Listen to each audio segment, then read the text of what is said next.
Hello friends, welcome to science academy centre. तो आज हम पढ़ेंगे वायरस के बारे में कि वायरस क्या होते हैं। ठीक है, वायरस की खोज किसने किया था, प्रोन्सक क्या होता है, लाइकेन क्या होता है, तो इन सारी चीजों के बारे में आज हम इस वीडियो लेक्चर में डिस्कस करेंगे।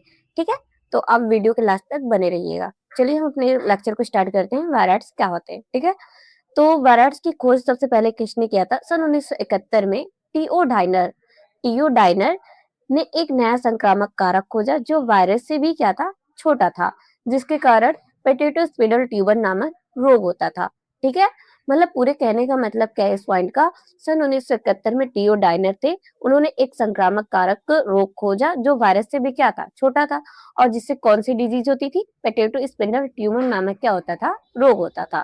ठीक है, तो सेकंड पॉइंट में क्या कह रहा है कि जो वायरस थे, आरएनए तथा आरएनए तथा प्रोटीन जो वायरस में पाए जाते थे उनका अभाव होता है। मतलब कि जो वायरस में फुल्ली जो क्या होते थे, आरएनए और प्रोटीन पाए जाते थे, लेकिन जो वायरस होता है उनमें आरएनए और प्रोटीन यानी कि राइबोन्यूक्लिक एसिड और प्रोटीन का क्या था, ओनली अभाव पाया जाता था। ठीक है, एंड देन जो हमारा थर्ड पॉइंट है वो क्या कह रहा है कि इसीलिए यह वायरस के नाम से जाने जाते हैं।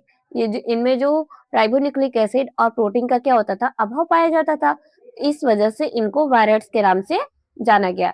इस वजह से इनको क्या किया गया, वायरस के नाम से जाना गया। ठीक है, और वायरस के आरएनए का भार, मतलब कि जो वायरस होता है उनका जो राइबोन्यूक्लिक एसिड होता है उसका आणविक भार क्या होता है, कम होता है। ठीक है, एंड आई होप आप लोग को वायरस के बारे में समझ आया होगा। एंड देन हम नेक्स्ट देखते हैं प्रोन्सक के बारे में। वो क्या है, प्रोन्सक। ठीक है, प्रोन्सक क्या होता है उसके बारे में हम देखते हैं। तो फर्स्ट पॉइंट हमारा क्या है प्रोन्सक में? आधुनिक चिकित्सा में कुछ संक्रामक न्यूरोलॉजिकल बीमारियां असामान्य रूप से फोल्ड प्रोटीन वाले कारणों द्वारा प्रेषित पाई गई। मतलब इस पॉइंट का क्या कहने का मतलब है कि जो आधुनिक चिकित्सा है उनमें कुछ संक्रामक जैसे कि न्यूरोलॉजिकल जो बीमारियां थी वो असामान्य रूप से किसमें पाई गई, फोल्ड प्रोटीन, क्या, फोल्ड प्रोटीन वाले कारकों द्वारा प्रेषित पाई गई। ठीक है, एंड देन इसने नेक्स्ट पॉइंट क्या कह रहा है कि इनका कारकों का आकार वायरस के आकार से भी समान था। मतलब क्या कह रहा है कि जिन कारकों की वजह से न्यूरोलॉजिकल बीमारियां असामान्य रूप से फोल्ड प्रोटीन के पाई गई, वो उन कारकों का जो आकार था वो वायरस के आकार से भी क्या था, समान था। मतलब कि हम कह सकते हैं वायरस के आकार से छोटा नहीं था, लेकिन क्या था, सिमिलर था, उसी के समान था। ठीक है, जो न्यूरोलॉजिकल बीमारियां असामान्य रूप से फोल्ड प्रोटीन वाले कारकों द्वारा प्रेषित पाई गई, तो क्या हुआ, उन कारकों जिस कारकों द्वारा ये बीमारियां हुई उन कारकों का जो आकार था वो वायरस के आकार के क्या था, एकदम समान था, एकदम सिमिलर था। और उन कारकों का क्या नाम दिया गया, प्रोन्सक। कारकों का क्या नाम दिया, उन कारकों का नाम दिया गया प्रोन्सक कहा गया। ठीक है, एंड देन जो हमारा नेक्स्ट पॉइंट है वो, मतलब कि जो प्रोन्सक थे, प्रोन्सक द्वारा प्राणियों में होने वाली बीमारियां मेनली क्या थी, bovine spongy form encephalopathy, encephalopathy नाम की क्या हुई, बीमारियां इनमें पाई गई। ठीक है, अब हम देखते हैं आमतौर पर जो मनुष्य थे और जो मवेशी थे उनमें प्रोन्सक द्वारा कौन सी बीमारियां कॉज हुई, उनमें कौन से प्रोन्सक द्वारा रोग पाए गए, वो देखते हैं। ठीक है, नेक्स्ट पॉइंट हमारा उन्हीं के बारे में। ठीक है, जो हमारा नेक्स्ट पॉइंट है वो क्या कह रहा है कि जिन्हें आमतौर पर हम मवेशियों में मिड काउ रोग कहा जाता है। मतलब कि जो प्रोषक थे इनको मवेशियों में जो ये डिजीज कॉज करते थे उस रोग को क्या कहा गया, मतलब कि जो प्रोषक थे वो आमतौर पर जो मवेशियों में रोग कॉज करते थे, मतलब जो डिजीज कॉज करते थे, उनका क्या नाम पड़ा, मिड काउ, मिड काउ रोग कहा जाता था। ठीक है, लेकिन जो मनुष्यों में ये रोग कॉज करते थे, जो डिजीज कॉज करते थे, ह्यूमन में जो डिजीज कॉज करते थे उसका क्या नाम पड़ा, जैकब रोग, क्रुट्सफेल्ड जैकब डिजीज होता है। मतलब कि प्रोन्सक द्वारा मनुष्य में कौन सा डिजीज होता है, क्रुट्सफोल्ड जैकब डिजीज। क्रुट्स क्रुट्सफोल्ड क्रुट्सफोल्ड जैकब डिजीज जो है वो क्या करता है मनुष्यों में, मेनली रूप से ये क्या करता है, मानसिक गिरावट और डिमेंशिया। डिमेंशिया क्या होता है कि इसमें क्या होता है, जो मनुष्य होते हैं उनकी याददाश्त कम होने लगती है। ठीक है, तो ये रोग जो होता है मनुष्यों में मानसिक गिरावट और डिमेंशिया कॉज करता है।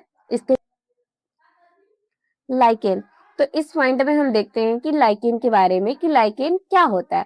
लाइकेन जो होता है शैवाल तथा कवक का सहजीवी सह आवास होता है, अर्थात इसके कहने का क्या मतलब है, पारस्परिक उपयोगी सह आवास होता है। ठीक है। एंड सेकेंड पॉइंट हमारा कह रहा है कि शैवाल घटक को शैवालांश तथा कवक को माइक्रोबायंट, जिसको हम कवकांश भी कहते हैं, जो स्वकोषी तथा परपोषी होते हैं। ठीक है।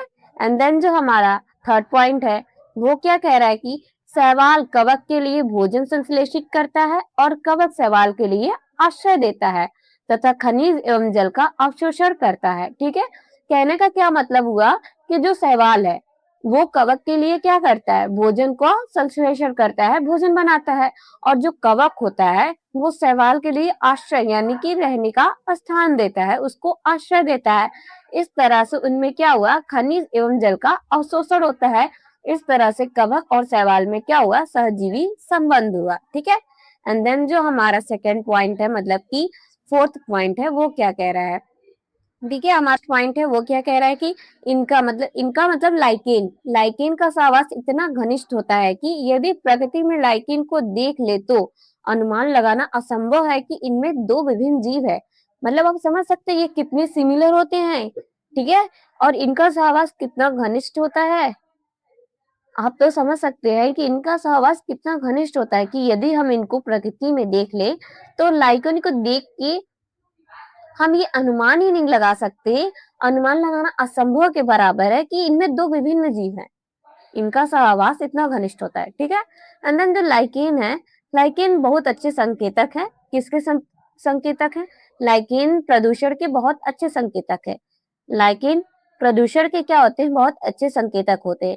वे प्रदूषित क्षेत्रों में नहीं उगते, मतलब कि अगर आप समझ ले कि जो प्रदूषित क्षेत्र उनमें लाइकेन नहीं उगते, इस वजह से इनको हम क्या कहते हैं, प्रदूषण के बहुत अच्छे संकेतक के रूप में हम इनको जानते हैं। ठीक है। ये क्या था, हमारा लास्ट पॉइंट था। And then next video lecture में हम आगे के बारे में बात करेंगे। तो हमारा चैप्टर 2